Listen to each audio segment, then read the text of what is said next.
আর এবার শুনানিতে ডাক পেলেন ক্রিকেটার মোহাম্মদ সামি।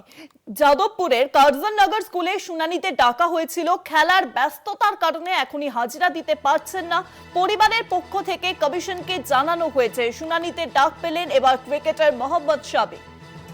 পেসার মোহাম্মদ শামিকে এবার ডাক দেওয়া হয়েছে। এসআইআর শুনানিতে রাজ্যে চলছে এসআইআর প্রক্রিয়া এবং ইতিমধ্যেই এসআইআর এর শুনানি পর্ব শুরু হয়েছে। যাদবপুরের কার্যনগরের স্কুলে শুনানিতে ডাকা হয়েছে, খেলার ব্যস্ততার কারণে এখনই হাজিরা দিতে পারছেন না।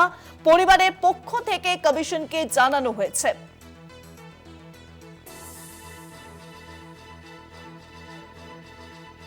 যাদবপুরের কার্জননগর স্কুলে শুনানিতে ডাকা হয়েছে মোহাম্মদ সামিকে।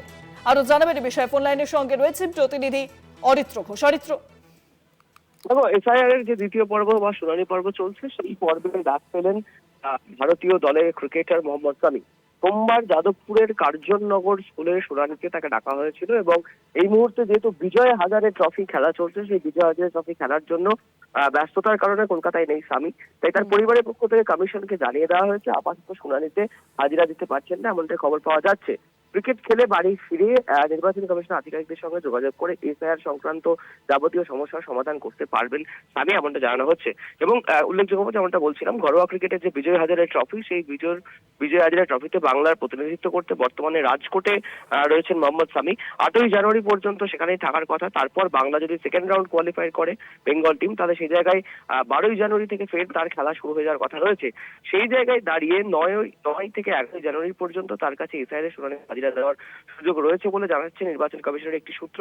যেহেতু কলকাতা পৌরসভা 93 নম্বর ওয়ার্ডের ভোটার স্বামী, সেই জায়গায় দাঁড়িয়ে থেকে ওয়ার্ডের কাউন্সিলর মৌসুমী দাস এই গোটা বিষয়টি তত্ত্বাবধান করছেন এবং তার তরফে যেটা জানা গেছে যে স্কুলে শুনানি চলছে, সেই স্কুলের যে বিএলও রয়েছে, সেই বিএলওর সাথে যোগাযোগ করে মোহাম্মদ সামির এই যে শুনানি সংক্রান্ত যে বিষয়টা, সেই বিষয়টি নিয়ে আলোচনা করা হবে এবং দ্বিতীয় পর্যায়ে যখন হিয়ারিং হবে আরো একবার, সেই সময় মোহাম্মদ সামির এই শুনানিতে হাজিরা দিয়ে বাকি বিষয়গুলি যা যা সমস্যা রয়েছে, সেই সমস্যাগুলি সমাধান করার একটা সম্ভাবনা বা একটা সুযোগ থাকছে বলে জানা যাচ্ছে ওয়ার্ড কাউন্সিলরের তরফ থেকে।